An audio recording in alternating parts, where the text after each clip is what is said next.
Hello, we're back. Quite a bit's happened while I haven't been making videos. There's a few bits happened to the bike, but more importantly, this happened. Now, if I get my editing right, you should see a slide now.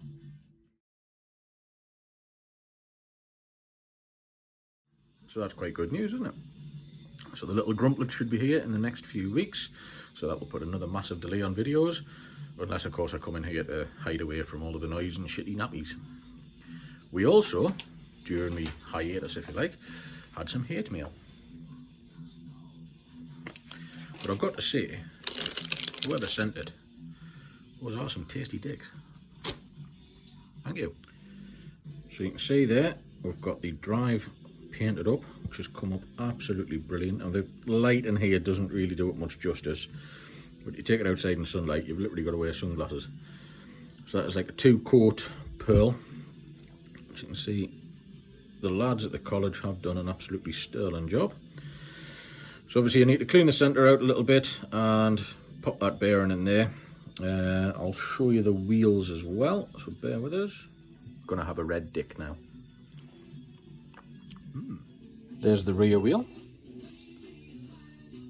Looking quite good. Paint finish on it is absolutely amazing.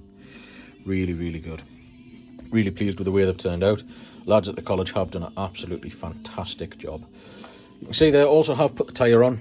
Now this is just a cheap nasty CST tyre. It will do the job for the time being. I was unable to get a one that's going to match the front tyre. So I'm just put this one on there for now, just for the build, and then I'll take it off when I can get a one that's going to match the front. Speaking of the front, rule that one out the way. Obviously, yes, I know I have got to put the bearing and everything in there. So here is the front wheel. Now you can see there, I also have mounted the brake discs already, a pair on there. Avon Road Rider for the front. Sorry, Avon Road Rider Mark II. So I am going to get a matching one for the rear, like I said, just so there's a match pair, just because I'm a bit finicky like that. Obviously put the brake discs on as well. These are made by MXT. Really, really good quality brake discs. I have used these before. Fraction of the price of the ones direct from Honda, which are crazy money. Obviously the bearing is to go in as well, and I'm not going to video me putting bearings in. You know how bearings go in. You've seen us take them out. Basically pop them in, knock them in with the bearing driver, and that's that. Once we've got that done, I'm going to start rebuilding the frame. You can see there I have rebuilt the front forks. So in there we've obviously got new bushings, new seals, fresh fork oil, the whole kit and caboodle. So they've turned out really quite nice, and that is my painting with a rattle can, and I think that's turned out relatively nice.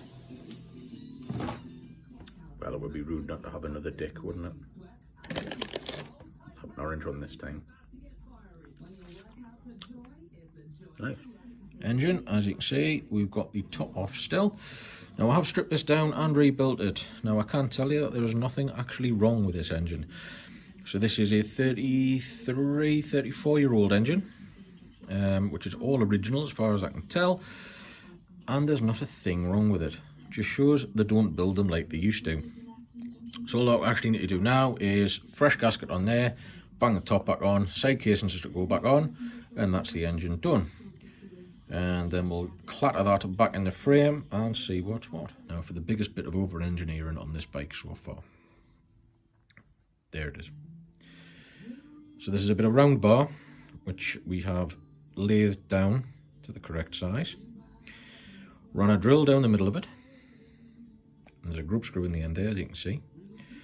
Cross drilled it there to facilitate the split pin. Come to the top end. There's the original lug for the centre stand switch. So we'll just take that on the end there. Then we've also got this grease nipple. So obviously that drilling goes all the way through to there. You can see we've put these little channels in as well. So it is looking quite good. It is over engineered. Now purely and simply, this is so it's now a serviceable part. So obviously we can pop that through the centre stand, a couple of squirts of grease in there, and I know for a fact it'll come out next time I want it to come out, rather than the 3.5 hour ordeal I had trying to get the old one out.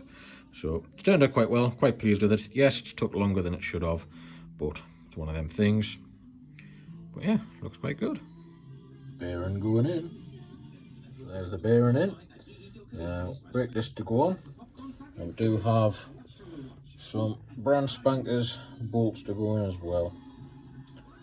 That's the disc on and bearings are in. So I'm just unmounting the sprocket at the moment. So this is a brand new JT sprocket, and we've also got these little anodized nut stuff going as well. I know they're not original, but I quite like them, and it just makes it look a little bit different, I suppose. So we'll get these on, see how it looks. As you can see there, we've now got the sprocket mounted with the nuts.